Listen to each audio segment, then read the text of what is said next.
This makes Jim Crow look like Jim Eagle.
Good afternoon, everybody. Welcome to the show. Yesterday, during our brief midday mini podcast, I mentioned the surprising right-wing fascist coding of My Little Pony. I was shocked. I was blown away. I had no idea something like My Little Pony was actually a right-wing phenomenon. And then after I watched Malcolm and Simone at base camp, I kind of started looking into it a little bit more because I wanted to do a show about this. And I found out there is an entire fascist My Little Pony subculture. They got bronies, bro. They got bronies, and they're all LARPing as 1940s Germans right now. It's a wild thing. I had no idea something like this even existed. Like, I made this meme from images that I just pulled off the internet, but apparently people in the My Little Pony fan club, the fandom, they're all fascists, bro. And they take the My Little Pony characters and then they give them a fascist makeover. Or even worse, people are making their own personal My Little Pony icons and then dressing them up in Hugo Boss uniforms. It's a wild. I had no idea such a thing existed. It's like I found a world inside of a world, scraped to the shoe of another world. Like, it's at the bottom of the world's shoe. There are fascist My Little Pony fan clubs out there. I had no idea such a thing. It's like, you blew my mind. White folk get into some really odd behaviors, bro. Fascist My Little Pony. But the thing is, it didn't come from nowhere. Like, the Reddit guys didn't just jump on the My Little Pony one day randomly. It's all of a piece. It's for a reason, though. And that's what we're going to get into today. We're going to try to understand why there is a fascist right-wing subculture attached to something as kid-friendly. And you would think kid-friendly tends to be left-wing, especially nowadays. But no, this is so right-wing. I almost wish I'd have made my kids watch it. Hello, Simone. I'm excited to be with you today. A lot of people find it pretty humorous that the My Little Pony fandom was one of the predecessors to the modern online right culture. And a lot of people look at this show superficially. And even in the early days, it had a lot of right-wing fans, right? And they're like, but how? And I want to turn this around on you. How can anyone watch the My Little Pony show and not seeing that it's a show that explicitly advocates for racism, racial segregation, or at least what leftists would call racism, not what rightists would call racism, monarchism, colonialism, Racism, racial segregation, monarchism, colonialism. It has all of my favorite isms. and anti-communism, that communism is evil. All the best isms wrapped into one show. How did I not know this? Oh my God. Ich bin ein Ponyführer. As well as anti-technological progress.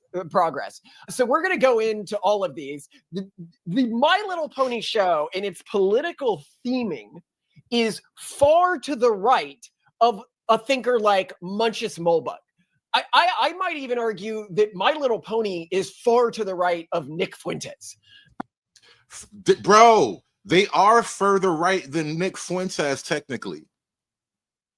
And I think because Fuentes has religion to mitigate the extremes of his far right leanings, whereas I don't really think they mention much of religion when they break down this show.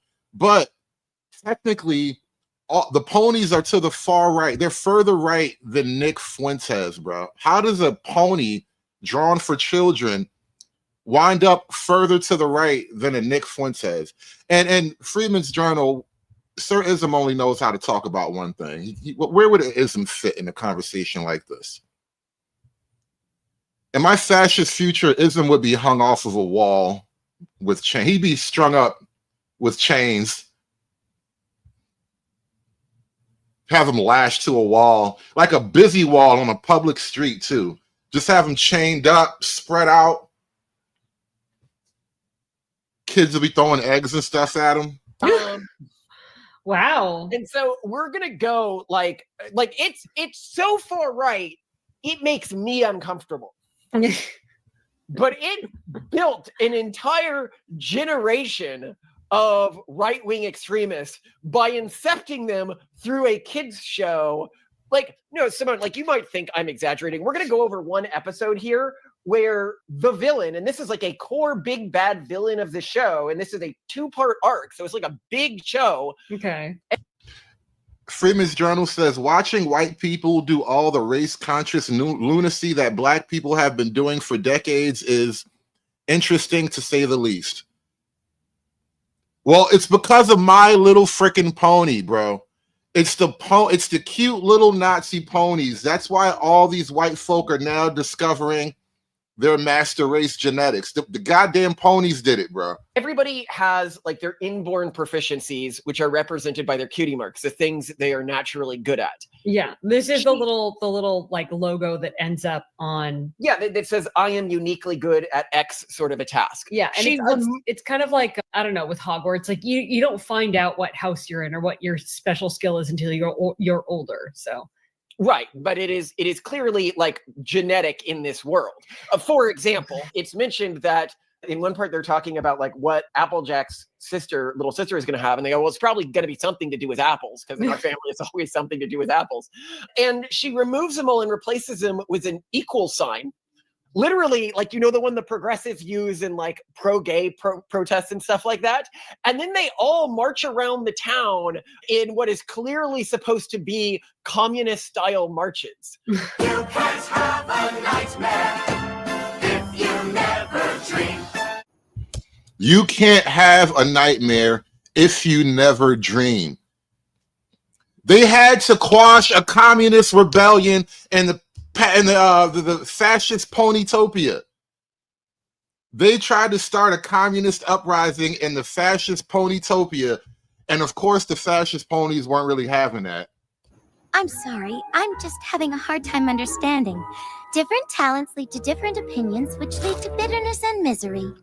And so we'll get into that in a second, but I want to start less than that. So let's look at how does it handle colonialism, right? Surely this, like, I'm going to read you this episode. You're going to be like, how did somebody write this?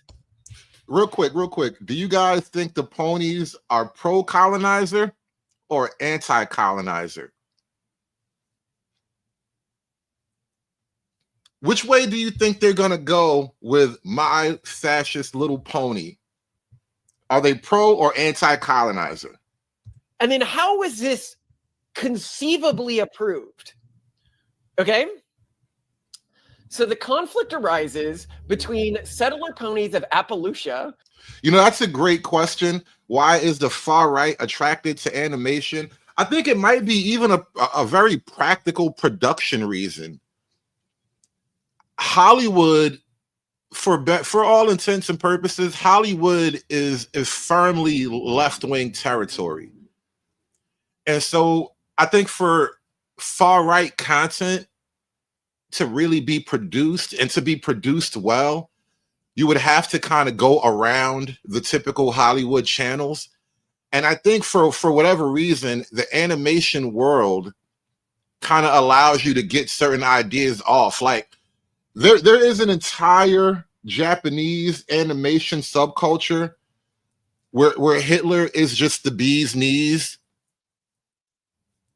Like there's an entire subculture of anime that is pro 1940s German. They have Japanese tank girls riding in panzers and stuff.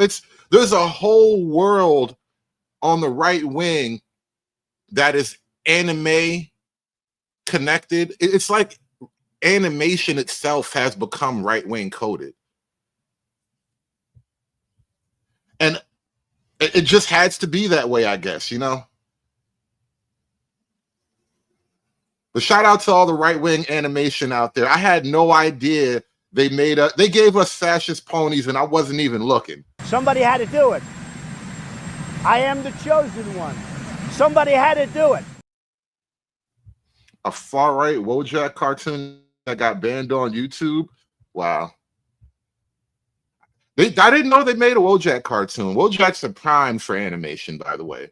Wojaks are prime for that really low budget style South Park animation. A joke on the Applejacks, who are a country themed pony, being an Appalachian. But anyway, plant an apple orchard on the buffalo's traditional stampeding grounds without their permission.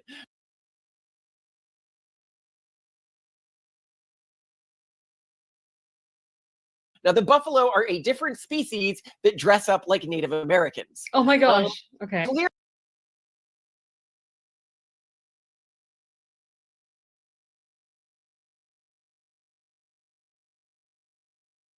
Clearly making it clear that in the My Little Pony universe, species as well as the different casts of ponies are allegories for race.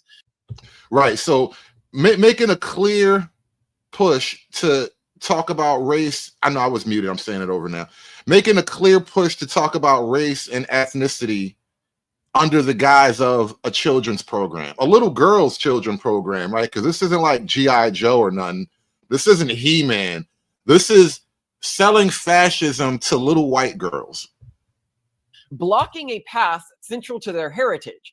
The buffalo, led by Chief Thunderhooves, demands the tree's removal, viewing the land as sacred. We have a long and winding stampede trail that we run upon for many generations. The ponies refuse, citing the investment in the land for food and survival. So the ponies just put a farm in buffalo territory. The buffaloes are like, yo, what's up with this bullshit? Like, we had a deal.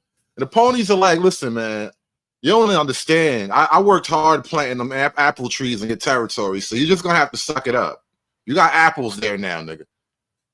Ponies on some gangster shit. The resolution comes mid-battle. Mid-battle. So you may say, how do these ponies battle the Indians? So they battle them by throwing apple pies at their faces. So not only do the ponies, little colonizer ponies, they plant an apple orchard in buffalo territory. And then when the buffaloes complain about it, they shoot them in the face, bro. That's the first thing they did is shot them in the face. What you talk about apples? It's my apples, punk. So they bring apple pies as weapons. So keep in mind, in this allegory, apple pies are weapons, okay? Industrially produced weapons. The resolution comes mid-battle after Chief Thunderhoof tastes an apple pie thrown at him as a weapon and proposes a deal where the ponies keep the orchard but uproot some trees to create a clear path for the buffalo stampede.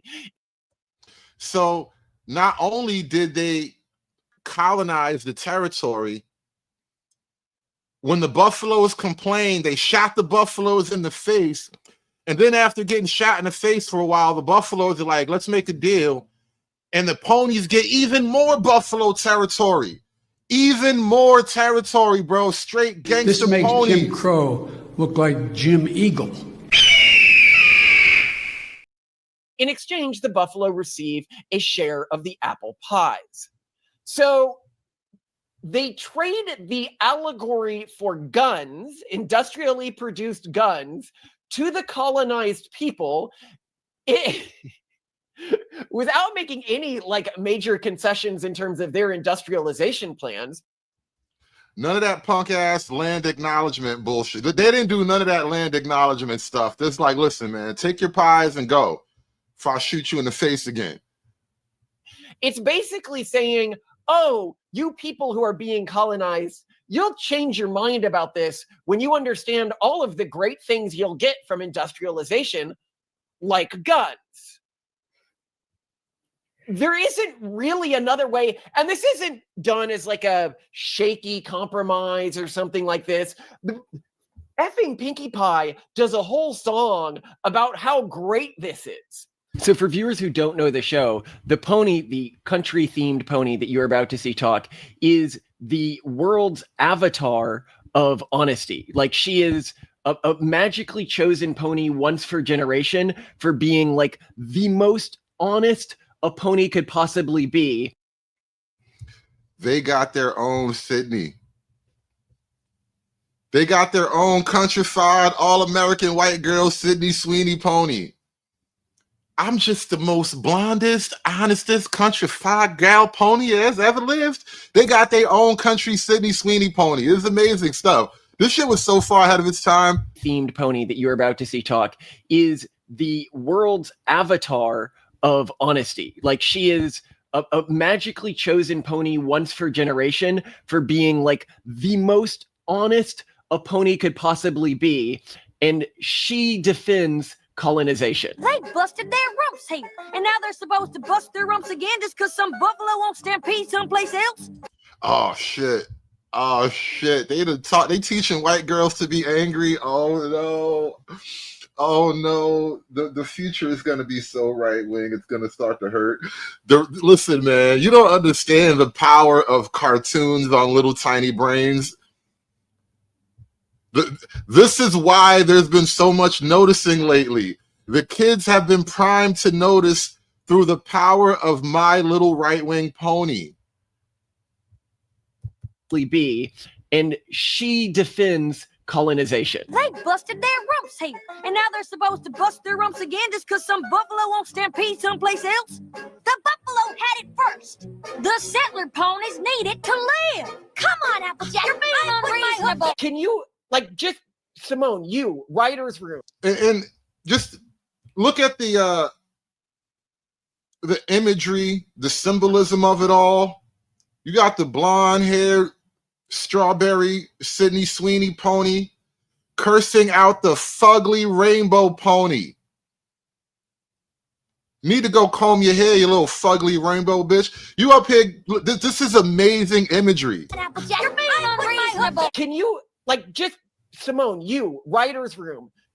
They're like, let's handle colonization, okay? They didn't have to make an episode about colonization. They didn't have to make an episode where they dressed up a different species like Native Americans. No. They didn't have to make them childish and stampede pointlessly from one place to another. They did not. They did not, but they set all this up clearly because they're like, let's do a colonizer episode.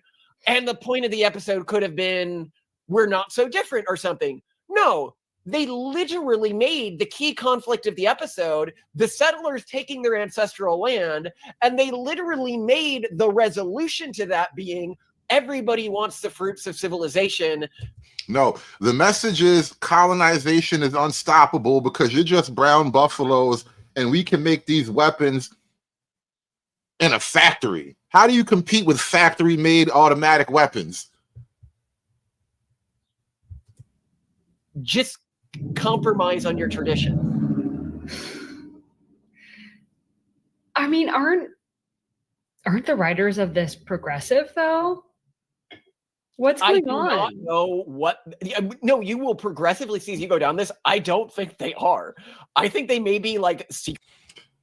My dude just swigged the Coors can. Normally, he positions the can better so you can't actually tell because he doesn't want to give up any free advertisement. But my man is sitting in front of the camera, talking fascism, chugging Coors. Nigga, just like me. I need to go marry me a white girl so we can complete the picture. Nigga, just like me for real though. Progressive though? What's I going do on? not know what. No, you will progressively see as you go down this. I don't think they are. I think they may be like secretly like super racist. Keep in mind, this isn't like we regularly see in the show. Or is this just the like progressive to racist horseshoe where when you remove the technical aesthetics of our reality, you see their true philosophy just come through and how they actually feel about everything, which actually eventually is everyone will be the urban monoculture eventually. racist and imperialist and classist. I mean, in the end, the urban monoculture is all those things. It's the most imperialist. It's the most classist. It's the most not as racist. No, this show, and we'll get into themes it has that are anti-urban monoculture in the extreme. Oh, okay. So that's off my theory, I guess. Oh, they do hate themselves though, so maybe not. Yeah, this isn't the only time, we see other instances because there are other species than ponies, and we see this world like the ponies begin. Apparently, the various races of ponies used to fight with each other, and then they came together in sort of a class-based social structure based on their race, which we'll get to in a second. And they then fought off because one of the classes, the Pegasus, became the military branch initially. So clearly they were fighting an outside force. So we see other species that are on like the fringes of the equestrian world. And clearly we see how they're pushed back, and we see that they are treated with racism within pony society. So like a zebra lives in the woods outside of. Through struggle, there is strength. That's all I heard from that. Somewhere in struggle, they found their strength, and that's how they were able to build the fascist Ponytopia. Midwest request with the $2 super chat. Ambitious, competent supremacy. Yeah, in struggle, there is strength. The main town called Ponyville, Cora. Oh, First yeah. interaction with her. Isn't she like the sort of witch doctory one? Oh yeah, no, it's super racist the way she's depicted. Right. That's a African. That's a black. That's a Keisha. She got big old Keisha earrings. Look at that. Look at this Keisha horse. That's not even a real horse. It's a zebra. There's so much racial stuff here. Like I had no idea this was going on. Town called Ponyville, Cora. Oh, yeah. First interaction with her. Isn't she like the sort of witch doctory one? Oh yeah, no, it's super racist the way she's depicted. Right. She is a witch doctor who speaks in rhymes, who is clearly supposed to be allegorical for black people. So she talks in hip hop, and you live in a hut outside of the village, and you dress in this weird African Shango motif.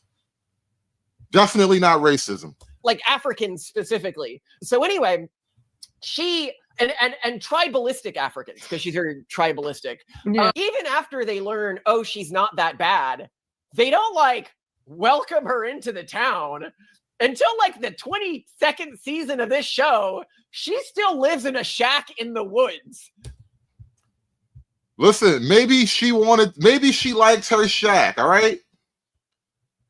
What if they just have rules about zebras living in the Ponytopia? Maybe there's a good reason why you don't let a zebra live in Ponytopia. Don't just go off making assumptions. Okay? She is friends with like the literal princess of this land, okay? Because one of the main characters becomes a princess, and the princess can't even requisition her a house. She still has to live in a wooden shack outside of town. What's a zebra gonna do at a house anyway? If a zebra needed a house, zebras would be building houses. All right, so I don't even know what you're talking about here. But no, that is what is needed to maintain the friendship of harmony. So, Wow. at the heart of the society show, you have 3 categories of ponies. Okay. And they're clearly allegorical for racial differences. Oh, right. There's unicorns that have the horn. There's Unicorns who can use magic. Yes. Pegasuses Who can Pegasi? fly. Yes. And then there's And then normal there's earth ponies. just they don't have anything that they're not a Pegasus Well, or unicorn. I mean, it said when they're talked about that they have a special connection to the land. sure. Except we No, Ponytopia is a sundown town. It's clear. They said it without saying it. Ponytopia is a sundown town. You know, guests are welcome. If you got business to conduct, if somebody invited you over, yeah, it's great. But once that sun goes down, all bets are off. That purge siren goes off. are seen through multiple scenes that this is categorically not true. So they say they have a special connection to the animals and land, and yet which of the ponies can talk to animals? the friggin' only Pegasus. Yeah. It's the Pegasus. It's the Mhm. only pony we know that can talk to animals. That's Okay. Fluttershy for those wondering. And then we learn in the second season, like the reboot of the show, Earth's ponies are said to get magic for the first time, and it is plant-based magic. But it is stated that they didn't have this form of magic before, which Hmm. implies that they didn't have some special connection to plants. Moreover, when their cutie marks are switched, sorry, I am getting feisty about. Yo, you could tell he was an actual hardcore brony at some point in his life, and then he grew up and got married and had children, and he gave all that brony stuff up because he is really into the lore. Like, I'm doing this show because of how much into the lore he is right now. I'm like, bro, there's got to be a whole world out here I'd never discovered. It's like finding out little people actually exist and they live in your walls and stuff. Like, there's a whole subculture out there. What is a brony? The male fandom of My Little Pony. Yeah, because apparently, once boys started to learn about how right-wing coded My Little Pony was, you couldn't keep the boys away. You couldn't keep the boys off the ponies. It was really weird how that worked out. I know. It's kind of cringe, but we're going all the way in. When their cutie marks are switched, Applejack's cutie mark is switched with Pinkie Pie's cutie mark, who is also an Earth pony who tries to take over the farm and is unable to run it, and everything is dying. So even as an Earth pony, it's shown that it is not because Applejack is an Earth pony that she is good at this. It's because Applejack is Applejack that she's good at this. When another Earth pony attempts to take over the farm, she is unable to do it. So you might be like, oh, so there's one class of ponies without any special skills, right? How is society maintained if that's the case? And the answer is segregation. And we'll get to how this is done. But what you will notice is outside of the main town that. So in fascist Ponytopia, they basically just have de facto segregation because it just works. You know, there's a place for everybody and everybody is in their The place. show takes place in, most of the cities are segregated by ethnic group, e.g. by species, with the Pegasus living mostly in Cloudsdale. You can see, well, the other species can't live in Cloudsdale, except we know that's not true because Twilight gives the rest a spell so that they can walk on the cloud of Cloudsdale. So that could happen to other ponies. And then we see Canterlot, the main city, is predominantly, this would be like the capital where the aristocrats and wealthy and academics live, is predominantly just unicorns. very few other ponies are there. And Mhm. so, yeah, it is a class segregated society. But more than being class segregated, it is almost as if the Earth ponies are genetically modified to be something of an underclass, in that they are uniquely eager to please and affable, and this Oh. seems to be a genetically inherited trait within them.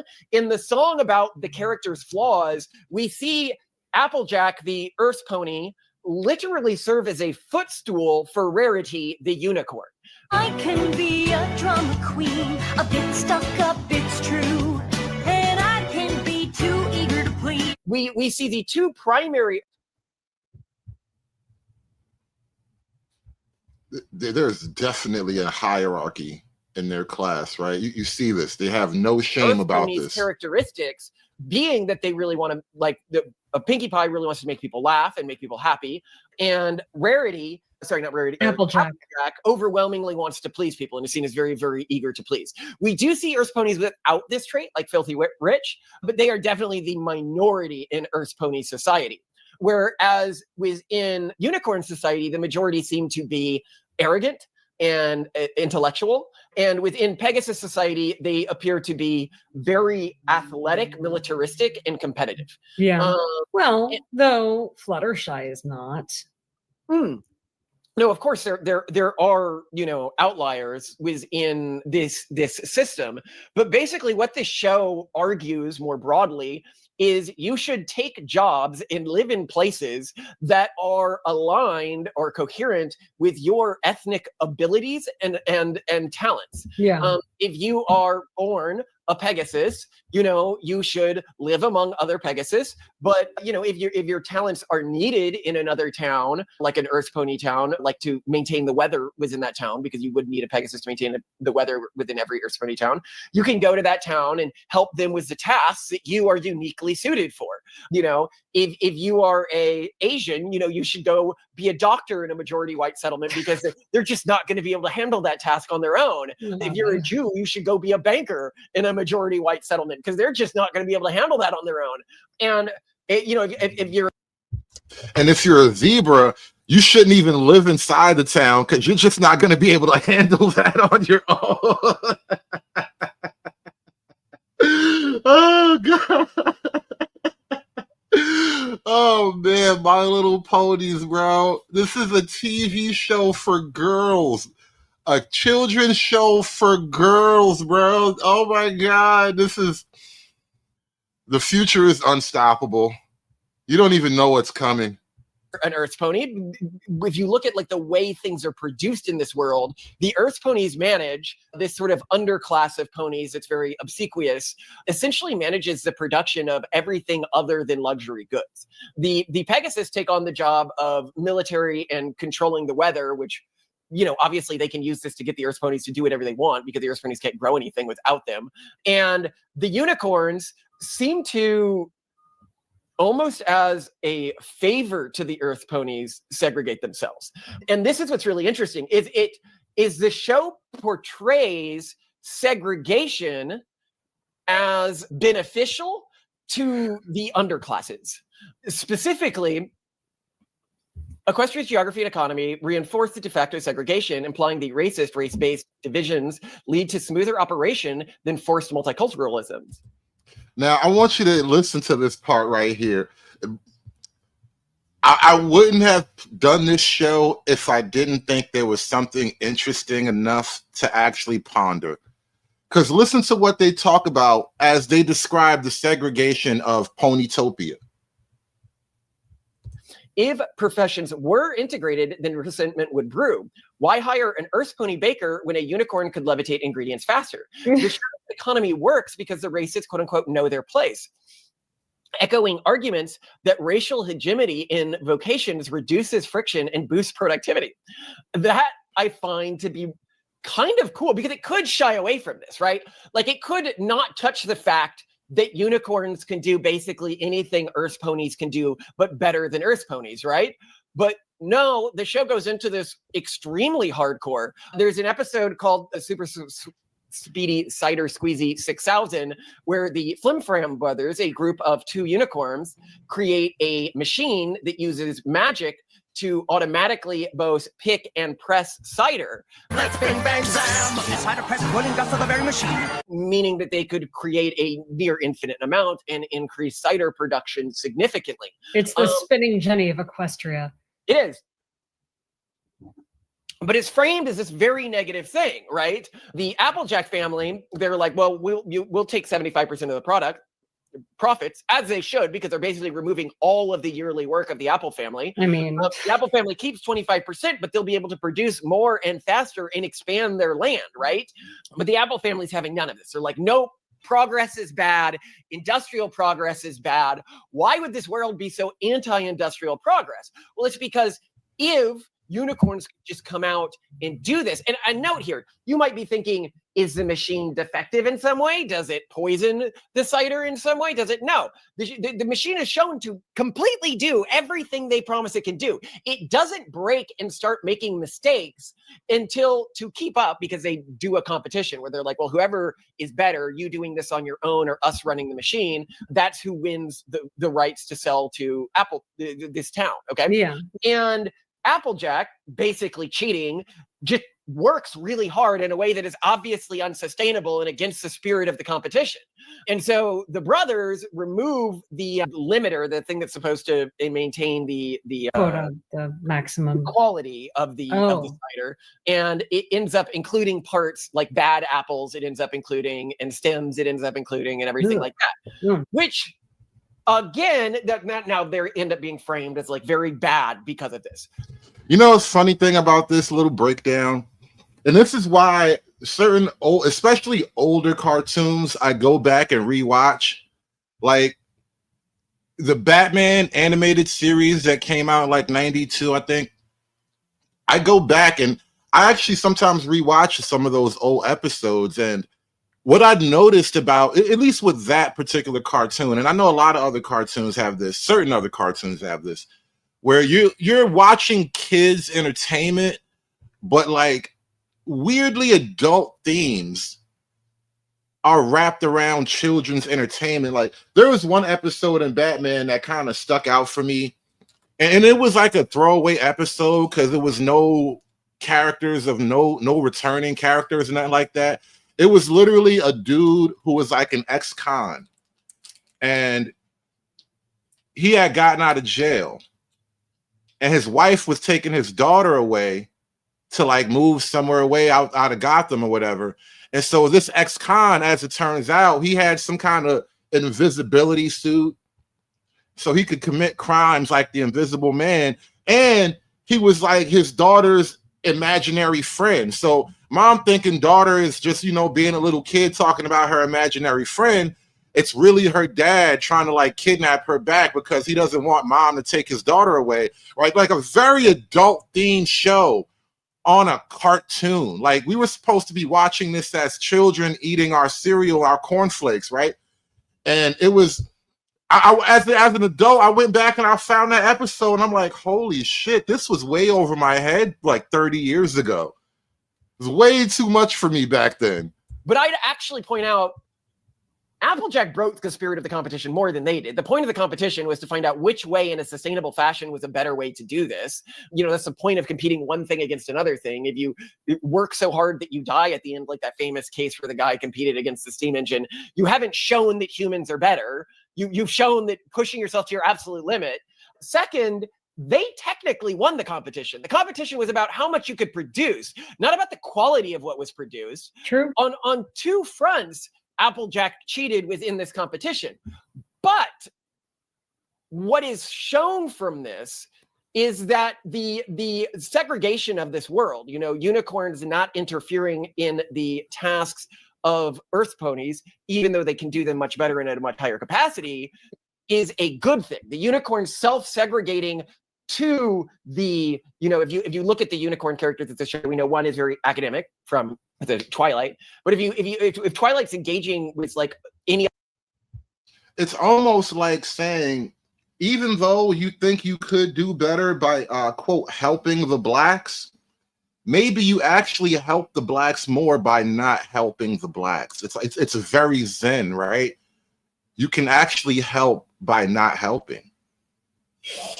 Other intellectual in the show, they're almost always a unicorn. The other is very high society, high status, producing cultural goods. Rarity, who owns a dress shop, and when she's engaging with other high society ponies, they are often unicorns. So the unicorns, it's basically like we let this group that is naturally better than us control the wealth predominantly and the status roles and the noble titles, and in exchange they don't take the few jobs where we are still able to compete in any meaningful way. Yeah. So it's more than just the standard argument of, yes, there are racial differences. Yes, some people won't conform to those differences, like Fluttershy. But broadly speaking, you should lean into your differences and self-segregate. And society will run. Do you see it? Bro, why are you trying to inception these ideas into little girls' minds? Why are you trying to inception a defense for segregated society into the minds of little white girls? The Midwest request with the 2 ball, he says, ambition versus dependency. The saga is everlasting. It might not last long if we keep brainwashing the little white girls to be right-wing equestrian ladies. This is wild stuff, bro. Right? Like this isn't me reading something that's not intended into the show. Like, but the friends, this is My Little Pony, Friendship is Magic, and the friends are from different groups. There's 2 Pegasuses, 2 Earth Ponies, 2 unicorns, and 2 Earth Ponies. So there's 2 of each, but they all fall into their group's racial stereotypes. The except for Fluttershy. Fluttershy is the only one who doesn't fit her group's ethno stereotype, as established by the show. And note, the show treats this as weird, as having a group with a bunch of different races all friends with each other. This is shown as being the not normal thing within this world. I'd also note another thing about the show, very not right-wing, is the world is very clearly matriarchal society. Like super clearly. Men are 100% accessories. Yeah, men have virtually no positions of power in this world. There's no male members of the monarchy. A right-wing matriarchy. Now, this is where it went off the rails for me. I don't even know if that's an actual doable thing, right-wing matriarchy. But I guess because it is a show for little girls, it's doable in that way. But right-wing matriarchy doesn't even sound like, it's an oxymoron. It just won't work. Dick Thug with the $10 super chat. He says, no offense, Hood, but Batman, the animated series, Power Rangers, and the Gruff, the Crime Dog commercials program me to see dope dealers as bad to society. This was before I was 6. There's no need to mitigate that at all. No offense taken. And that's what it's supposed to do. That's what they were supposed to do to me. It didn't stick as much, obviously, but that's what it was supposed to do. And then that's why your children are supposed to watch cartoons generally, because they are vehicles to deliver the morals and mores of your current culture.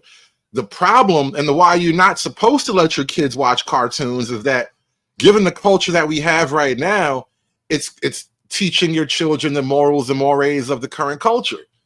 And so, like, back in the day, G.I. Joe literally stopped to have teachable lessons, morals at the end. And knowing is half the power. G.I. Joe, like, they stopped to deliver a pointed message to you.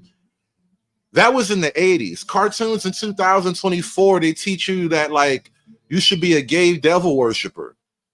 Like, there's cartoons like that right now. And, they try to pass them off as maybe an adult-themed cartoon, but They're just not the same as it used to be. There are no male elected officials that we see. Mayor Mare is a female.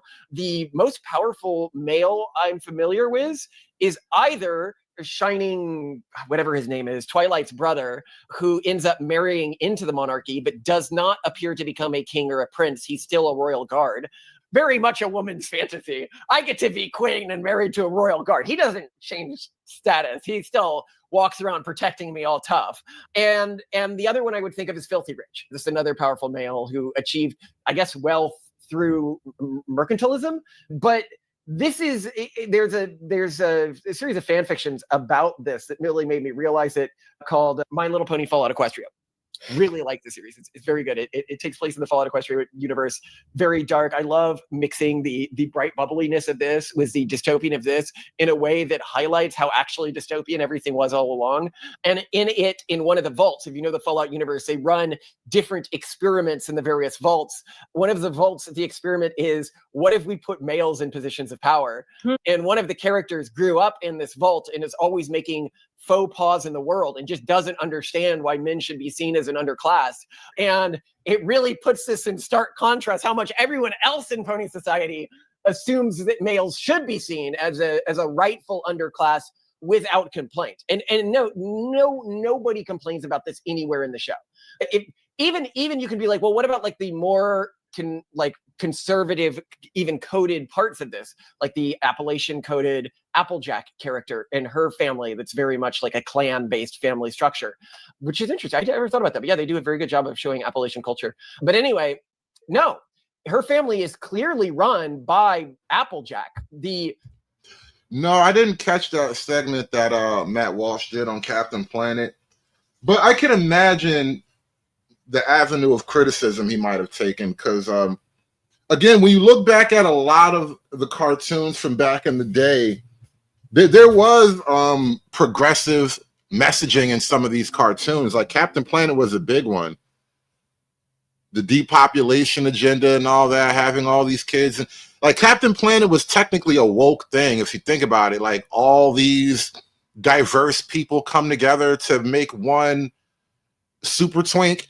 Like it was actually a very, very progressive woke cartoon when you really, really break it down. Not even the oldest of the siblings. Her big brother, Big Mac, is basically treated as a workhorse. And doesn't really talk back. He's almost the lurch of the family. Yeah, even though he's older and bigger and does more work. And the family is very obviously, if you look at like the structure of it, default run by the grandmother. Mm-hmm. If not, the older sister, who's still the younger of Big Mac. So very dystopian in that. And I just love that it was like, they just wrote it that way, and they were just like balls out on the table. Yes, women run this world. Men are basically their slaves. Deal with it. The society is okay with this. It works. Oh, and yes, racial groups exist. They live in a segregated society. I'm trying to figure out a way to steelman this. I mean, I'm wondering if they're just trying to look at this from like little girls' perspectives, where when they're playing with girly dolls, that's the world that everyone lives in. Everything's run by princesses, and most of their dolls are female. So why wouldn't men? I mean, the problem is they had to flesh this child's world, this little girl's world, fantasy world, doll world, into a larger cohesive body of canon. Well, in a way, it's almost like what they're attempting to tell us is that if we take that girl's childhood fantasy world and then actually try to flesh it out to more logical conclusions, it would turn to a right-wing dystopian fantasy world. I don't know if that's like a bad thing. It's not, it is what it is, right? But it's like a thought exercise. And Dick Thug with the 5-ball, he says, kind of strange that they took the PSA out of cartoons, even the ones avoiding predators. I think that was the whole reason for taking the PSAs out, is so we could eventually take out the ones about predators. We covered this on the show. We played some of these videos back in the 50s. They straight up said, they were telling children flat out, with no shade, avoid gay men. They literally had PSAs in the 1950s telling children to avoid gay men. I think right up until like the 70s and 80s, maybe. They were just flat out like, listen, those guys, nah, son. Don't get in the car with that man. Jamal got in the car. We never saw Jamal again. Like, they were just straight hardcore with it. Now, none of that. Like, I saw a clip went by that reminded me. It was a clip from Rocky Horror Picture Show, right? And if you kind of, I don't think I ever actually watched Rocky Horror Picture Show in full because it's too gay for me. But I kind of seen enough clips over time, and I know because it's like a cultural touchstone in America. People talk about that on different shows or whatever. And so I guess like this young white couple, they car break down or something, and they wind up at this one house, and it turns out it's like a mansion or whatever, but it's a mansion full of like strange transvestites and queers, and just they try to pass it off as like almost something visually like amazing or whatever. I forgot the name of the Roger Curry played the main guy, whatever. And I guess from an actor's perspective, they're like, oh, wow, this is great. But in reality, what they were showing you, what they were always showing you from just a viewer's perspective, up until that movie Silence of the Lambs, we always treated that group of people as weird, spooky, and dangerous, right? Because the bad guy in Silence of the Lambs, it rubs the lotion on its skin. That guy, right?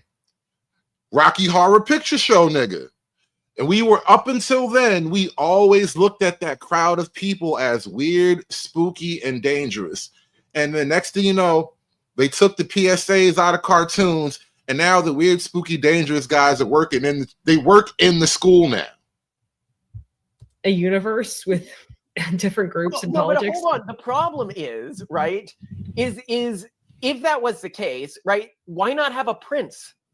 Right? Like, because the girls don't have princes in their fantasies. They effing do, Simone. I have read enough female romance books. Little girls playing with dolls do not. Okay, maybe. Even my friends who treated Barbies like throwing devices didn't have really Ken dolls. Well, let's see if I can convince you further, right? Okay. So say, okay, they have a monarchy because little girls like monarchy. So the society is ruled by a class called alicorns, which are, so in this world, magic is clearly like an allegory for technology, like the Super Spider Squeezy 6000 was made with magic. So essentially, they're genetically modified being or genetically modified like God human, basically. Oh, I just had an idea. Genetically modified Space Marine ponies. What if they did some fanfic and took the ponies out of space, right? Genetically modified Space Marine ponies conquering the ponyverse. They are bringing the Ponytopia to the entire universe. Like, yo, you know what's funny? Speaking of the whole universe, I'm watching what you call it, High Castle, and I'm starting to forgive it now, because they did a thing so grand that it makes me forgive all of the weird mystical elements from the show so far. Multiverse Nazis, bro. The Nazis have discovered the multiverse, and now and Man in the High Castle, the Third Reich is attempting to breach the multiverse. And there is going to be a multiversal Reich. And that now I think I understand why they had to end the show. The idea of a multiversal Reich. Oh no. It's just the imagery alone. Even if you make them the bad guys, even when they ultimately come to a spectacular failure, it's gonna look so cool on the way up. A multiversal Reich. Can you imagine multiversal Himmler? One Himmler to rule them all? Oh God, no. But anyway, yeah, Space Marine ponies, bro. Space Marine ponies. That, like Warhammer. Like Warhammer, I'm telling you. I know I just discovered my inner brony like 24 hours ago. I started looking into this whole right-wing Little Pony thing, and I'm like, wow, I had no idea My Little Ponies were primed for right-wing content. You can do so much lore with right-wing Space Marine ponies. Like, what if the right-wing Space Marine ponies breach the universal meta barrier and they make it into the Warhammer universe? And then the Warhammer ponies team up with the actual Warhammers and they become like honorary members of the Warhammer ranks. Like, bro, you can do so much with this, man. Warhammer ponies basically is what they are. They are larger than the other ponies. They live almost forever. They have both wings and a unicorn horn, and presumably some tie to the Flows in a weird way. yes, and their hair flows in a weird way. And it is shown that you can both be born to this cast if you are born of an alicorn, as happens with whatever her name's is kid, or you can be transformed this way through essentially genetic engineering within this world, because again, magic is allegorical to technology. Again, I don't know if I hate this. You know, maybe society should be ruled, because you could modify somebody to be more pro-social, to be more caring. It seems kind of Aristotelian, doesn't it? This idea of there being some noble leading class that sacrifices a lot and is somehow superior in various ways. It's been a while since I've read. I mean, clearly you can be born into this class, because we've seen, like, it's not just that people achieve it. Remember, Twilight's niece is born into this class from Candace. Candace marries Shining Armor.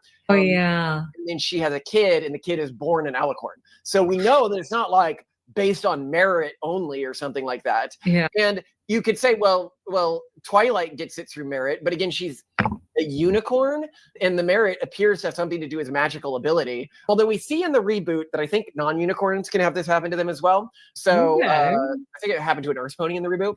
I haven't watched the reboot. Okay. So potentially This is what happens when you get a little bit too into the children's cartoons. Like, you were clearly taking notes watching this episode by it could episode. happen, depends on if you consider reboot canon. But okay, so you could say, well, that's why it's a monarchy.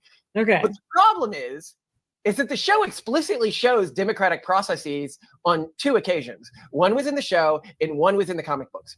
And in both instances, it's portrayed as a bad way to operate society. So in the town itself, Pipsqueak, a humble working class cult, described derogatorily as a transplant from Trottingham by the antagonist's mother. His platform focuses on practical improvements like fixing a damaged playground equipment. His campaign, managed by the Cutie Mark Crusaders, emphasizes positivity, fairness, and community needs. Diamond Tiara, a wealthy, spoiled filly from a rich family, backed by her elitist mother, Spoiled Rich, a school board member who presses her to win for status reasons. Diamond's tactics are overtly negative and manipulative. She uses blackmail, threatening to expose classmates' secrets, bribery implied through favors, mudslinging and bullying, including belittling her own supporters, Silver Spoon, doing a sing-off debate. And at times, she is seen as potentially winning. Now, this time within the series, Pipsqueak wins. But even after he wins, Diamond Tiara still uses her money to sabotage by exploiting budget issues to deny his playground Oh, promise. goodness. Eventually going back on this, but basically the message of the episode is rich people manipulate politics to their own ends. Well, what? That's a very progressive, and conservative. message. Well, yes, but keep in mind that typically within a progressive world, communism is framed as the alternative, which we will point out in My Little Pony. It is very not. It's framed as pure evil, not monarchism. In this, And that's what makes it like nakedly right wing, because a monarchy is like an ultimate right wing government. Technically, I mean, it could be left leaning, but generally, historically speaking, it's a right wing situation, and they're opposing it. They're framing it in opposition to both democracy and communism. For little world, girls, the alternative to the democratic process is monarchism. Now, I'll note within the show itself, there is a mayor named Mayor Mare. Now, if you only take the show as canon, This to me would mean that there are actually not elections and this is an appointed position because, I mean, she's named mayor, right? We never see an election in the show. We never see another leader after But like you're 22 talking about I mean, it's a play on words, right? It's spelled like mare as in a female horse, right? Absolutely. But like she's named the mayor. But anyway, Determinism. I don't know. but in the comic book spinoff, we see that actually this is an elected position. So what happens in the comic books? Well, the incumbent current administrator is forced to resign. So not only is there an entire film cartoon series about My Little Pony, there's a comic book. And he's read and watched it all. And then has to compete against Filthy Rich, a very rich pony. Well, Filthy Rich, unlike his daughter, who competed in the other election, also uses money, this time without doing underhanded tactics, but he's clearly the less competent candidate, so incompetent that he resigns after winning, to win. Oh my gosh. To win. And keep in mind, you could be like, well, progressives complain about how money corrupts election cycles, right? I agree. But the alternative isn't typically monarchism. But in here, monarchism is never questioned. The monarchs within this world are never shown as being, self-centered or flawed, despite the fact that they live in giant palaces that presumably they had other people build to them. There is huge wealth and power disparity. But damn. Nazi ponies live good. And shout out to Carmen for being a new church member. Thank you for gifting Carmen that church membership. Shout out to Chocolate Bunny. Thank y'all so much. Carmen, pull up a chair in the front row. Get it again. Okay, I'm gonna say it again. I come in the name of Jesus. Repeat it after me, bitch. I come in the name of Jesus by the power of the Holy Spirit. Between the princesses and the other people in this world. For sure. Yeah. No one is shown as able to question one of the princesses. The princesses make decisions to go to war unilaterally at multiple points in the show. How to resolve wars is handed unilaterally in the show. And they are framed as like the perfect philosopher kings, always on the front battle, always trying their best to do right for the people, but with astronomical amounts of power. And I should note here that they're not just framed as like normal monarchs, right? They're not like Munchus Mulbug. No, this show says not only should you have monarchs, not only should they be genetically modified super beings, but they should. You know, it's so weird though. Dr. Dizzle says, Jesus, are we gonna have to watch and read My Little Pony media to see if he's telling the truth? Tell me you don't get cat without saying you don't get cat. Oh, you watch My Little Pony, say less. Now, here's the irony of it though. In general, I think you would be kind of leaning more toward truth than untruth. However, there's an entire nerd subculture out there, and they have their own nerd women, and they're into their own nerdy things. It's a really counterculture thing when you look at it. And so, like, think Comic-Con, right? Before all the black girls got into it, there was already a whole dating ecosystem going on. And so I don't know if those guys are as dry as we always like to assume. I mean, they might be drier than the average, but look at these two. They're a couple. They're a married couple with like 3 or 4 kids. I think she's pregnant right now. That's what when I was talking about them yesterday, that's what I said. All they do is make YouTube videos and babies, bro. I know it's stinking there a little bit. That's all they do is make babies and videos. Should be treated as gods by everyone else in the world. But their hair flows in a cool way, of course, obviously. They are treated as, I'm not wrong here, they're treated as literal gods in the show. Yeah. And Twilight like earns this status and is just treated as a god afterwards. Yeah, I mean. Okay, so now we're going to go to the communist part. Oh, no. Did you ever see this episode? This episode is like shocking. We should show it to our kids. It's a good episode to teach kids about why communism is evil. Oh my gosh. I don't think I did. A bunch of these episodes I remember. A bunch I don't, though. So, as we've noted, every pony gets a cutie mark. This is basically the ways that we are genetically different from other people, our inbuilt proficiencies. You know, I look at them and I think the exact same thing. Like the two of them were made for each other. It's like they both have a very unique brand of autism that when they combine their autisms together, it makes like a super power couple. Like the two of them together just make a dynamic duo. Apart or with some other people, they might be less proficient, but they both have that special kind of autism that when you put them together, amazing things can happen. And it is shown very much in the show. Follow your inbuilt proficiency. Don't try to be good at something that you don't have a natural talent for. I'm actually kind of surprised. I don't think that there's a single episode of the show where somebody's like, but should I actually follow my cutie mark? I don't want to live my entire life by what I was interested in as a teenager. But oh, in the show, you get your cutie mark and everyone can see it too.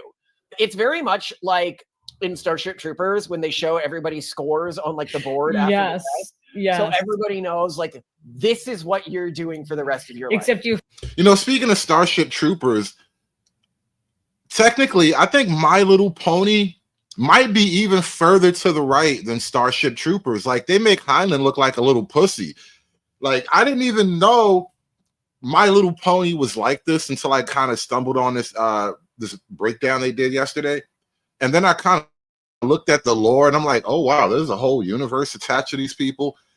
And then when he goes through the breakdown of it all, and then I think about like the different breakdowns of the Heinlein world and how it came to be and the general political philosophy of it. I think My Little Pony, the Ponytopia, is more based than Heinlein's fascist utopia. Effectively have the score tattooed on your forehead. And that's effectively what the universe is. Yeah. The magic decides that you're good at something at a certain age. That gets tattooed on you for the rest of your life.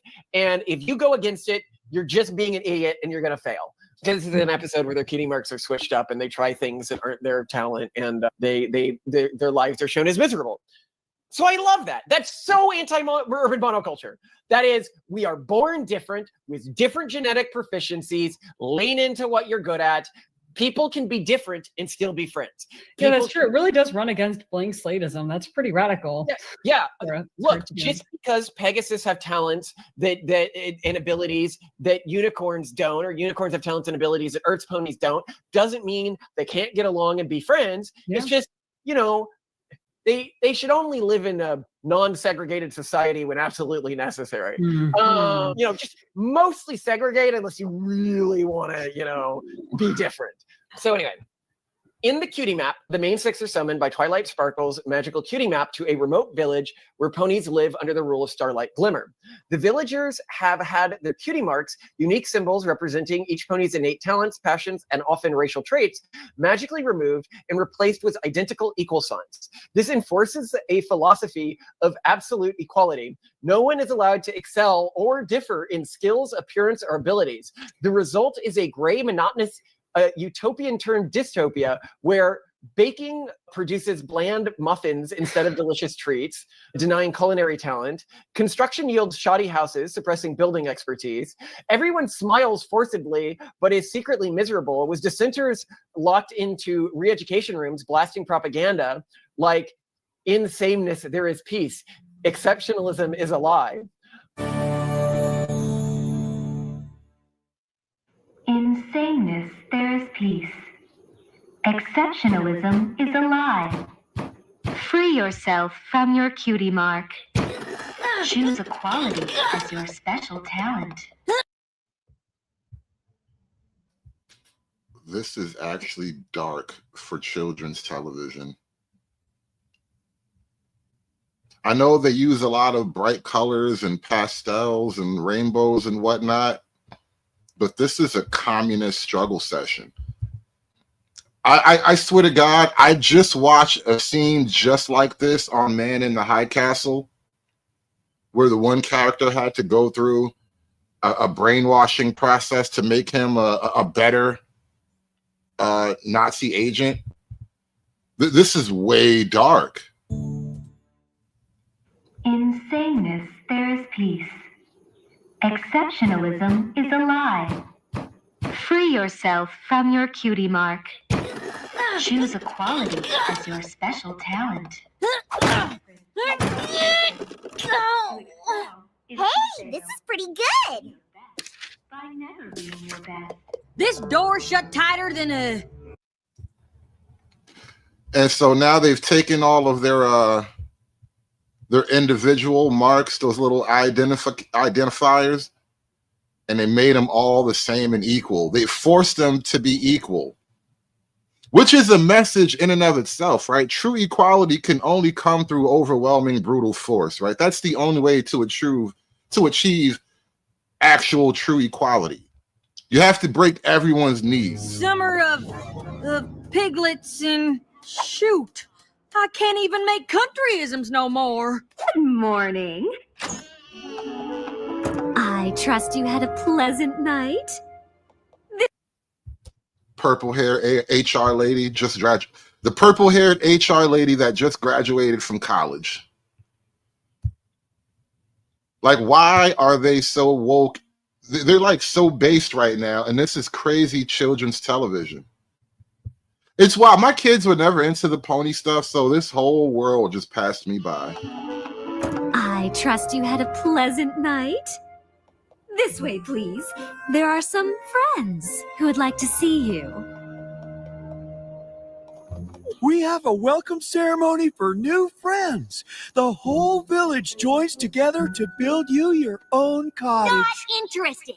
Now, to really go against all of this, Starlight preaches that differences cause conflict and that true friendship comes from Satanists, but she's a hypocrite. She secretly maintains her own cutie mark, maintain magic and control.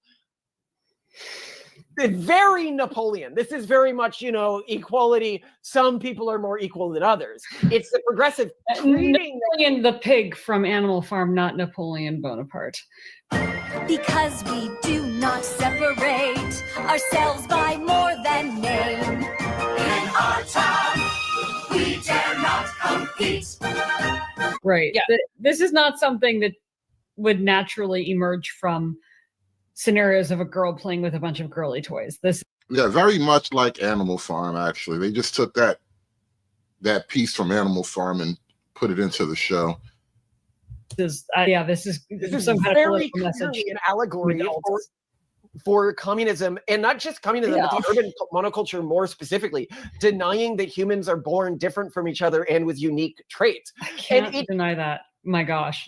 Within a context that the character is treated as supremely villainous, as threatening as any evil villain that they see in throughout the entire show.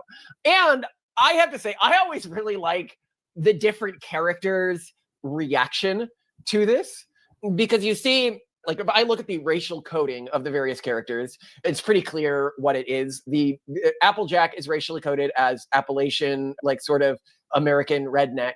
Rarity is clearly coded as a WASP, white Anglo-Saxon Protestant. Pinkie Pie is very clearly coded as Jewish. I'm so surprised. Really? That she is a comedian. Yeah, hit that like button, guys. I see we got hit with a raid. Shout out to Nidish for sending his raid crew over here. We are talking about My Little Pony being coded as right-wing, fascist, alt-right material aimed at young white girls. With fluffy hair, who is incredibly gregarious and always hosting parties. Simone, she's Jewish to the core. We often point out that Jews are far more gregarious than other ethnic groups in terms of the size of the friend networks they keep. You want to see our episode on this, you can look at our Why Did Jews Have Friends episode, because it's just borne out in the data. And come on, the comedian, what's a more classically Jewish job than comedian? Then you have Rainbow Dash, the one with rainbow hair that people often think is gay coded, when not at all. She's very coded as Americana tomboy, like very competitive, very like, I'm the best, I'm the greatest, I can do better than what anyone else can do. And I mean, that does kind of sound like the obnoxious liberal type, though. And you have Fluttershy, who I've always taken as coded. Twilight's obviously just autistic, who I've always taken to be coded as either Muslim or Catholic. Very timid. Well, LA Project asks, wasn't the Barbie character similar? If you're talking about the Barbie movie, that's a big reason why I kind of even wanted to watch this and review their video, because I actually did go watch the Barbie movie because I heard about the Ken character having like a secret right-wing alt storyline. And it was very good. The movie was only really good because of Ken. And I think it's just one of those weird accidental things where, and I was talking about this yesterday on a mini podcast, where left-wing culture, when they try to mock right-wing stuff, for some reason it winds out becoming actually positive for the right wing. So like, we talked about the characters on TV like Don Swanson from Parks and Rec, Dwight Schrute from The Office, like, or what they tried to do with Trump. And it's like the more they try to mock something, the more interesting it actually is. Like with Carmen, I was talking about the immigration thing yesterday with South Park, and they're trying to go after Trump. And we were talking about they raided heaven. They did an ICE raid in heaven. And I know on the one hand, it's supposed to make ICE look crazy, like, yeah, they're raiding heaven. But on the other hand, like, have you actually thought about how many Mexicans you can hide in a cloud? Like, maybe we should raid heaven. Like, it only sounds like a good idea. Like, they have this hard time trying to mock the right. And then a lot of this stuff just kind of sounds cool no matter what. Woman. And what's funny about this is the way that this timid sort of Muslim Catholic coded character, when they're all singing about how everyone's better when they're equal and they take away the way that everyone is different, is getting really into it and kind of likes the idea, which I think sort of aligns with the weird Muslim progressive alliance that we've seen.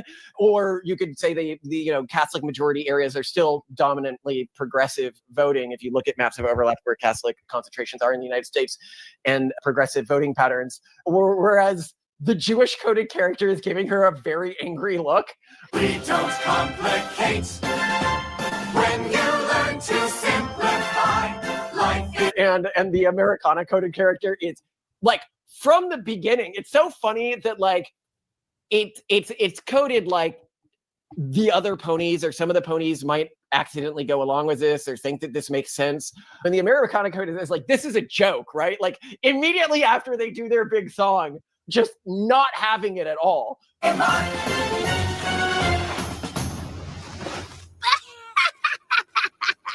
You're kidding, right?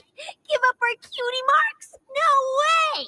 Rainbow Dash. Like, you guys can't be serious. The world would be better if we didn't lean into our unique genetic profiles and talents. And I'll note here where you can be like, well, this isn't aligning with the ethnic background thing. I mean, it's like, well, not exactly. Most cutie marks are in some way tied to the ethnic coding, i.e. Earth Pony, Pegasus, or Unicorn, of the pony that has it. For example, Twilight's cutie mark could only be had by a unicorn because it's tied to magic. Rainbow Dash's cutie mark is tied to flying. It could only be had by a pony of her ethnic affiliation. Yo, they built this lore as complex and complicated as Tolkien. This is like Lord of the Rings for little middle class girls, man. This is wild. You So, put a lot of thought into this. Explain to you how My Little Pony brainwashed an entire generation of youth into being okay with ethnic differences and accepting that we can have ethnic differences and still get along with each other. And that you should lean into your ethnic differences and admit them, otherwise your life will be horrible. And that communism is terrible and evil, and that monarchism is clearly better than democracy, and that colonialism was actually good, and that natives just needed to take some time to learn. Dude, listen, this is amazing children's content. And you thought they were just watching ponies fly around in the clouds and shoot laser beams at magical stuff. No. These ponies ain't like them ponies. These ponies, no. These are the improved Nazi ponies, all right? This is a whole other type of My Little Pony. You don't understand. These are Reich ponies. These are Uber ponies, ponies of Das Fuhrer. Actually like this stuff, and that in truth, it is the less privileged ethnic groups like the Earth ponies that benefit the most from segregation and segregated. Wait, how? Well, remember, the only reason that the Apple family is able to make money with their orchard instead of the unicorns using magic is because the unicorns are essentially not allowed to participate in industries that produce basic goods like lumber or apples or food production, which seems to be basically by cultural norms within this universe exclusive to the lower caste of Earth ponies. So the ponies are teaching your little girls that social, ethnic segregation and professional segregation are actually healthy, good things. They're good for the society. They're good for the lower rungs of society that actually have to compete with the higher rungs, right? We're teaching the little white girls pro-segregation pony cartoon stories. It's going to be a great future. And keep in mind, there is like a military race in this. The Pegasus are said to be specifically the military race. There are Earth ponies in the military, but we are seeing when their society is divided out in the Hearthwarming Eve episode that the Pegasi are explicitly assigned a military caste structure, and the elite groups within the military, like the Wonderbolts, are all Pegasus exclusive. Man, did you? So they have like an all-white Pegasus military.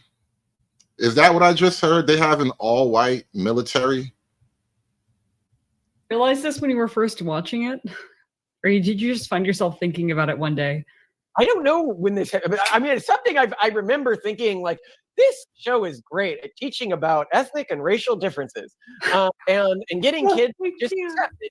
You know, some people are just born different, and that's fine. And I did not think about, because I didn't know about like all the comics and stuff like that. The show would never criticize the monarchy. I thought that it would have at some point within like the 22 seasons it got, there would be some episode where they're like, hey, having a genetically modified God King rule absolutely is maybe not the best way to run a society.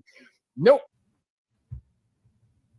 Yeah, I absolutely do love this couple. I've made no secret about that. I've called them my favorite white couple in all of YouTube several times, and I mean that, because they're like just two odd little people in their odd little life. But they're really, really smart, though. They got like high functioning autism or whatever. Like, they're incredibly bright. But they're obviously like odd people. And I like when odd people find each other and stay out of our way. And so they're off doing their thing, having their babies, and they're great. Never. And I didn't know that every time, it never occurred to me until I was actually like going through this with an AI, every time democracy is brought up, it's framed as corrupted by wealth. The same family both times, by the way. So that's also interesting. I like the critique because at least it's a little different from others. It's like, listen, democracy, it just doesn't work because wealthy people get involved and ruin it, which is not normally the criticism I hear. So that's interesting too. Yeah, well, and I also find it to be actually a fairly interesting, like they don't just go into like surface level. It's good to lean into your natural born talents. We are born different, but that doesn't mean we can't be friends. And it doesn't mean that sometimes a Pegasus can't be an animal person. It doesn't. This is like really complex social political engineering aimed at the youth. And I was talking about this earlier, how some cartoons, you'll catch certain episodes that are just incredibly deep, and especially to be aimed at children. And then, especially nowadays, a lot of the programming that is just aimed at children, and it's more obvious naked programming, a lot of this liberal stuff, but it's weird, you know, it's rainbow coded. You know, you see how this cartoon had like anti-communist messaging in it, when sort of pro-communist messaging is like the rule of the day. And it's just so interesting how this one show stands out among all of animated universe. This one show My Little Ponies, they have like a right-wing base to it, and then they spawned like a whole right-wing subculture. Like, this is a wild look. And sometimes, you know, an Earth pony can't be a fashionista. It just means that normally they can't, or should. No, don't apologize to the bronies. Just let them do their thing, bro. Just, we listen and we don't judge. Remember that whole day? Same thing with the bronies, bro. We listen and we don't judge. Every now and then they hit on something cool, and we're just gonna admire it from the same distance that we've been keeping. Try to, unless Right. Averages are averages. Something. Yeah. averages, right? I thought that that's what it would stop at, but it doesn't stop at that. It then is like, and actually we should segregate society, because if we don't, it's the Earth ponies who are going to suffer the most. Oh my gosh. A pro-segregation cartoon, though, kind of makes you wonder. Actually, you know, if you look at segregation more broadly, many times it actually is for the benefit of the one that doesn't have an advantage within the field. We're gonna come back to this in a hot second here. The pro-segregation explanations are just, you know, scratching my brain right now. But LA Project says, have you heard of the Loud House on Nickelodeon, where the black boy character has two dads? This is basically why I don't watch much TV anymore. Like, I really have to pick my targets with most new TV. I would rather binge watch old TV shows than watch most new stuff, because anything that they made after like 2008, they kind of started like inceptioning gay characters and gay storylines in shows. Like, I can tell you the exact moment I'd stop watching. What was that show that everybody was watching on Fox with Lucius and that musical family? What was that musical family? It was on Fox News. It was Terrence Howard was that guy in it. And what was the name of that show? The Lions. What was the name of that? Empire. I can tell you the exact moment. Thank you, Truth Only. The exact moment I stopped watching Empire. And it was crazy because it was one of those shows where, like, a lot of us was actually watching this episode together, right? We was all in somebody's crib and we was watching this TV show together. It's like 8 o'clock primetime Fox News. And one of the young sons in the Empire show is like openly gay or whatever, or he's secretly gay at the time. And then they just had a full-on boy-on-boy, mouth-to-mouth kissing scene. And again, we all in the room watching, and the whole room just, what the fuck, this bullshit. Like, the whole room just groaned. It was a collective nigga groan. And that was like the last time I was truly interested in watching that show. And I slowly began to just stop watching much TV over the years anyway, because they just start trying to inception all these ideas and images into your, like, the storylines were just fine without all of that other stuff, right? And that's why it's kind of just, it's tickling the hell out of me to know that the whole My Little Pony world is actually secretly right-wing. Many times it actually is. Like, I imagine if there was a gay pony in the Ponytopia, they would have beat him up and chased him out of town. Is for the benefit of the one that doesn't have an advantage within the field. So, an example here, what is one of the most segregated places of our existing society? Sports is highly sex segregated. Sports is segregated for the benefit of women. Absolutely.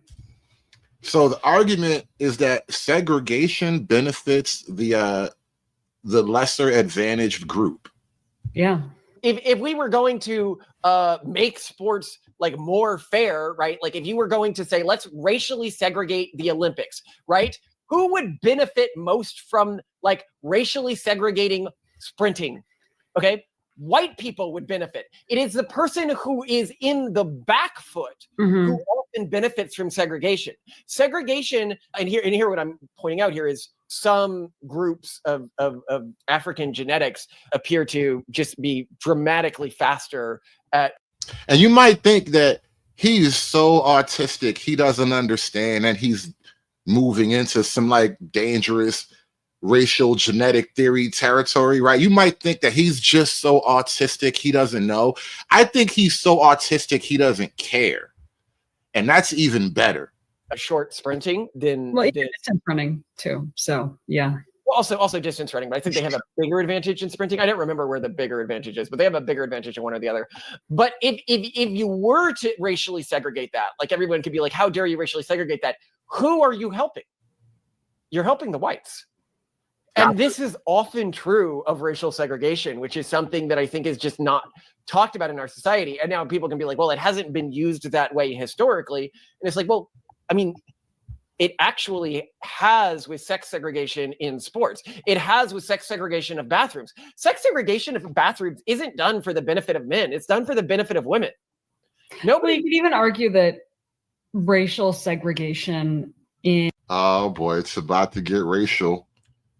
It's about to get a little bit racial in here. And we're gonna wrap this up on this last argument, because I kind of wanted to walk us through the whole show to get to this last argument, because they tend to do that on this channel. They'll walk it all the way through and then have some really deep racial conversation in the last 10 minutes of their show. But hit that like button for me, guys. Come on, share your dollar. Give me your dollar. Share your dollar with me. Come on. In, for example, the United States did lead to some really prosperous Black communities, like Tulsa, Oklahoma, right? We went to that museum and they talked about how there was this really like affluent, wonderful community. And then like the white people who were just sitting out there, like in the... They went to the Tulsa, Oklahoma museum. What y'all doing in the Tulsa museum? Why y'all want to go to that museum for? Tulsa, Oklahoma, right? We went to that museum and they talked about how there was this really like affluent, wonderful community. And then like the white people who were just sitting out there, like in the cold, poor, getting really resentful, came and like burned it down. Yeah, like destroyed it, because the more segregated Black community was absolutely killing it. They were doing fantastically. Actually, you make a point there. I haven't thought about this, and I may go into an AI because this could make a very interesting other episode. How often do you hear white people just nakedly talking about pro-segregation, but it was actually good for the Black people? It's not even for me. I'm not even doing this for me. Like, I'm good. Like, I'm good. You see this? I got a house. I got a wife with big glasses. We got a bunch of kids. We're good. But we need to segregate so that y'all can be better. But I do remember that the Tulsa community wasn't unique. There were a number of areas in the United States, if you go back to the 1950s, where there were known to be extremely wealthy Black communities when contrasted with the neighboring groups. And I am not familiar with, in modern America, extremely wealthy segregated Black communities. Well, I feel like there are other maybe examples of, we'll say, forced segregation, like Mormon communities, where like within certain Mormon communities, there are cycles, like up cycles of wealth, because they all kind of feed into each other and collaborate more and try to sell to and buy from each other preferentially. Yeah, but I wonder if, I mean, that'd be very interesting. It's certainly something we wouldn't learn in school. One of the things that we point out in some of our other episodes, and I'll put the graph on screen here because it shocked me when I saw this. If you look at American Black wealth from the 1950s to today, and then you adjust it by income level, and you contrast it with how much white wealth has raised during this period, contrasted with how much white wealth has gone up when you adjust for inflation, Black wealth has gone up almost nothing since the 1950s. And see, what they're trying to point out is that, and we actually looked at this same chart a couple of days ago on a totally different stream, but when you look at white wealth and Black wealth during that time of so-called oppression, so the 1950s is technically pre-civil rights, like the civil rights era was just sort of getting going. And then by the time you hit the 60s, you can really put that that demarcation line at like 1960 or whatever. And so during the 50s and before, when it was oppression and Jim Crow and all this mean stuff, Black folk was getting to the bag. Again, Mhm. contrasting with how much white wealth has gone up. And this is a Wall After Street Jim Journal Crow, after the civil rights, after diversity, we stopped getting to the bag like we used to. graph here. Now, there's different ways you can measure this. This is median household income, I think, that can give you different, but like any way you measure it, you see a huge increase in white and a very, very moderate to small increase and this could be caused by the negative economic effects of desegregation, which I've never thought about or looked into before. Well, and I'm Again, also not thinking saying- about the episode that we did on ethnic cartels that sort of talked about, why are certain sort of like random ethnic groups in certain areas, they just like own donut businesses or hotels or 7-Elevens or something like that. And like a big factor then is also in-group favoring, providing very affordable financing, more efficient hiring because it's really culturally compatible and there's more of an honor system where like, hey, I'm hiring your cousin, you better not screw up because now your whole family's on the line. Like, yeah, there are a lot of things that make me think. If I look at the LDS community, I look at racial or ethnic cartels, and then I look at wealthy and affluent Black communities that existed pre the end of But segregation. there's actually a secondary positive effect of segregation, which it comes from these communities, which you're probably not thinking about. So if you look at, you go back to the 1950s or whatever, when a Black individual or Black American would become wealthy, they would often continue to live within a majority Black community. So they would have majority Black culture, but they would also act as a role model for the other, the Black kids growing up in that community. And bring wealth to that community. Yeah, What improve Black it. people can achieve. You saw this in like Harlem and stuff like this in New York. It wasn't just like this area. The role models. And not only just role models for children, but when you have like people of wealth and ability living close at hand, it allows them to actually form their networks of the people, as opposed to like being away from the people and then they're forming networks with all these other people, right? And so because you now have wealthy and powerful people closer at hand, you get to be a part of their network. And by you being a part of the network of the wealthy and powerful people, you get that much closer to wealth and power yourself. And you build yourself up to be, the most important person in someone else's network, and so on and so forth. If you go today, when a Black individual becomes wealthy, they just go and move in with a white community, which means that the wealth that they have now and the positive cultural, effect that they could have for the community that they were born in is removed from that community in a modern context. Yeah. Which didn't happen. The halo effect, that halo is being moved and is now radiating onto a community that is not primarily Black, you're saying? Yeah, they're removing whenever somebody becomes successful within because like in our society, wealthy people aren't segregated. Poor people is still very much segregated. Like I can go to a Mexican neighborhood or a Filipino neighborhood or a white neighborhood or a Black neighborhood. If it's poor, it's going to be segregated very frequently. It is the extremely wealthy communities that are non-segregated. And that actually has a really negative effect on non-white communities. Yeah. Well, I mean, even poor white communities probably would benefit from. Well, I mean, consider, because not every group does this. If you look at Jewish individuals, right? Like when we talk about why Jewish exceptionalism, this could be one of the traits that leads to it. When a Jew becomes extremely wealthy, they do not move to live with a majority non-Jewish community. They stay. Yeah, well, like with the LDS Church, yeah, there's self-imposed segregation. Yeah,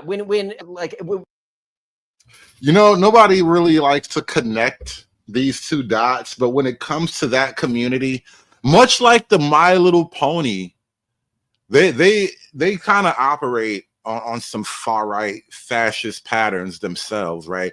They don't like to, give off that image to the outside world, but if you see how things work, and there's a lot of pressure to go along a certain direction. There's definitely some top-down orders being given. Like there's a lot to be studied from that group of people, but it's all very hush hush on the low though. this is often true for Asian communities as well, because I was friends with like wealthy, Japanese people. They still went to the Japanese cultural events and stuff like that. I've been friends with wealthy Koreans. They do the same. They often stay connected in terms of where they live and their friend network with the less wealthy members of their community, instead of creating communities that are mono wealth ethnic communities.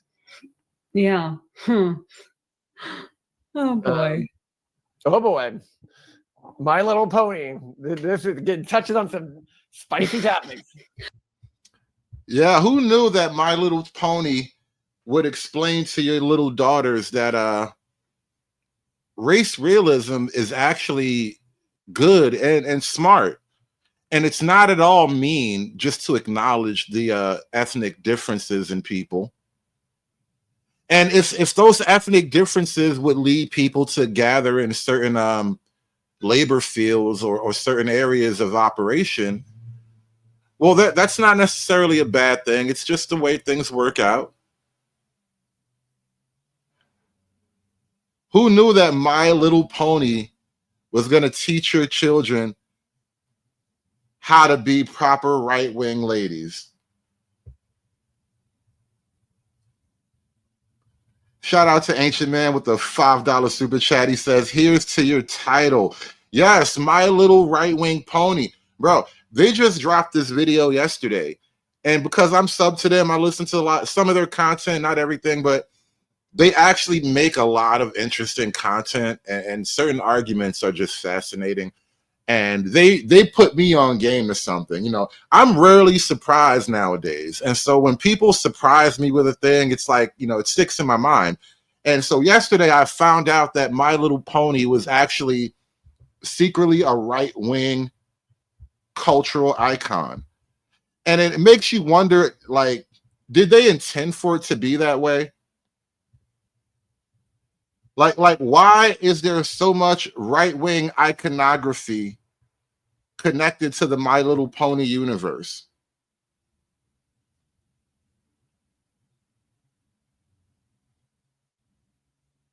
And I'm ladies, help me out. Ladies, is this tattoo a red flag? Think it over. Don't answer immediately. Don't answer immediately. But shout out to Ancient Man. Thanks for the $5 cash app, bro. Give me the money. Give me the money for all our deal. Give me the money. I mean $5 super chat. Shout out to you. But ladies, is this tattoo a red flag? I'm thinking of getting a big one across my back, like put the wings on my wings. You know what I mean? I don't know. That might not really work. I might have to make it smaller. Maybe put it on my arm or something. But why is there so much right-wing iconography connected to My Little Ponies? Like, this just came out of nowhere. Like, they just hit me with all this stuff. Like, people are just coming up with their own little characters now. Like, what the hell happened out here? I thought this was a cartoon for little middle-class white girls, because that's who dreams about ponies. Like, playing with ponies in and of itself isn't like regular little girl stuff, right? Not every little girl gets to just have ponies around. So we talk about a particular group of girls here. And now we're trying to inception all of this right-wing imagery into the little girls' heads here. And I'm like, so we're doing that now, huh? And these were all like actual canon episodes when they were talking about communism, and the colonialism one was great. Like, listen, I'm just going to build my apple trees in the buffalo territory. And when the buffaloes tell me they got a problem with it, we're going to shoot them in the face. And then we're going to keep shooting them until they want to negotiate. And then we're going to get more buffalo territory. And then we're going to give them, a little bit of apple pies or whatever, keep them happy, put them on this welfare program. And that's how you do that. Bro, why are you teaching this to little white children? I don't know what you're about to unleash on the world. Ancient Man with another $5 super chat. He says, what people don't know about the little mustache man is he isn't racist. He shook Jesse Owens' hand during the Olympics. Some his own president didn't do. Listen, bro, you're not going to worry about me. I'm not I don't think that way about the war anymore. I've totally dropped the traditional war narrative. I think we've all been lied to. We've all been hoodwinked about the realities. You know, General Patton himself, he said, I think we might have fought the wrong enemy, you know? How does the top star general come to the conclusion that we might have fought the wrong general? I'm sorry. How does our top star general come to the conclusion that we may have fought the wrong enemy? How do it equivalate? So I don't know. Things are confusing. Everything is confusing. Now the ponies have swastikas, bro. The ponies have swastikas, and it's all just a bit too much. The ponies have swastikas. The Fuhrer's looking down above them from heaven. Roland Martin's dancing off in a corner like usual. This is an amazing timeline, I tell you. It is a lot of things happening in 2025 that nobody could predict. Like, look, Trump just gave the okay to he gave the Pentagon the okay to engage in military operations against drug cartels. So now we're going to get the Sicario series now. We're going to get a whole Sicario series now. Can you imagine all the new drug war movies that are about to come out? It's going to be like the 80s all over again. Commando. Remember all the substitute teacher principal movies where they had to send that badass substitute teacher into the school system because they were selling drugs out of the school? We're going to have that back. We're bringing undercovers back into the schools now. We're doing all kind of crazy stuff in 2025. Trump signed the no fat kids bill, so now you're going to make your kids work out in school. A lot of great things are happening in 2025, man. I had no idea it was going to be like this, man. I had no idea. Lots of things going on. Charles Bronson might come back. He might come back from the dead. We might bring Bronson back. 21 Trump Street. I'm telling you, all that was great before will be great again. But I gotta wrap this up. I gotta get out of here. Shout out to Nightish for the raid. Thank you guys for coming over. Hit that like button on your way out. Please like, share, and subscribe. Thank you so much to the supporters of the show. I appreciate each and every one of your donations. You know, we really can't do it without the support and the love of the audience. You guys keep the content motivated. So shout out to the supporters and the contributors. Somebody had to do it. I am the chosen one. Somebody had to do it. But we got to go. I will be back maybe tomorrow with another episode. You guys take care. We are done. Aspiring to be patriarchs like what white men have, that isn't freedom. That isn't going to help anybody. It's certainly not going to help black people. It's done. It's done. It's done. It's done. It's done.